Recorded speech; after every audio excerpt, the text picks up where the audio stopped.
இப்போ நான் இறால் வறுவல் செய்ய போகிறேன். காரசாரமாக இருக்கும் அந்த இறால் வறுவல். நான் ஒரு 3 ஸ்பூன் எண்ணெய் ஊற்றிருக்கேன்.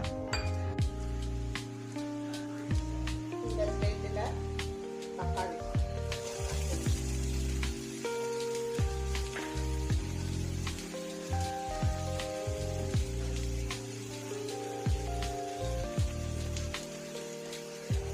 தேவையான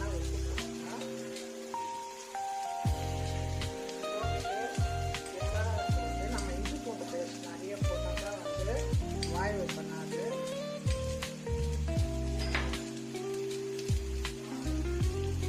அதனால இஞ்சி பூண்டு பேஸ்ட் போட்டு நல்லா வதக்கணும். ஏன்னா இந்த இறாலில் வந்து நம்ம தண்ணியே ஊற்ற போடணும். வெங்காயம் தக்காளி நல்லா வதக்கிட்ட பிறகு இதில் இறா போட்டு எப்படி வந்துருப்பாங்க. நல்லா அந்த தக்காளி இப்போ தான் போட்டுட்டேன். இது கொஞ்சம் நல்லா வதக்கணும்.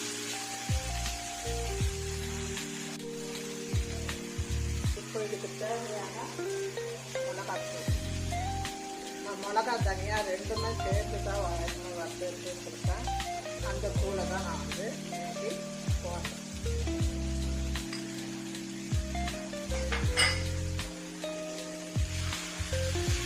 அந்த எண்ணெயிலே போட்டு அந்த மிளகாத்தூள் வறுக்கும்போது அந்த மிளகாத்தூள் வறுத்து நம்ம தண்ணி ஊற்ற போட்டில்லை, அதனால இந்த தூள் நல்லா வதங்கிடும். அதுக்கப்புறம் நான் ஒரு கப்பு இறா எடுத்து வச்சுருக்கேன். அந்த கப்பு இறா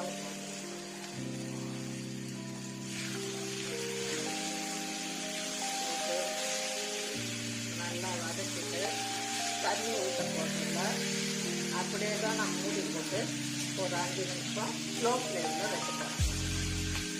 இப்படியே பார்க்கறதுக்கு பாருங்கள் இறா வறுவல் நல்லா இருக்குது. இன்னும் நம்ம வந்து அது வெந்த பிறகு காட்டுறேன். இன்னும் வந்து உங்களுக்கு பார்க்கறதுக்கே நல்லா இருக்கும். சாப்பாட்டுக்கு சாப்பிட்லாம், சப்பாத்திக்கு இட்லிக்கு எதுக்கு வேணாலும் நீங்கள் வச்சுட்டு இந்த பொட்டோட சாப்பிட்றது ரொம்ப நல்லா இருக்கும். கொஞ்சம் கருவேப்பிலை போட்டுட்டு, கருவேப்பிலை எப்பவுமே நீங்கள் கொஞ்சம்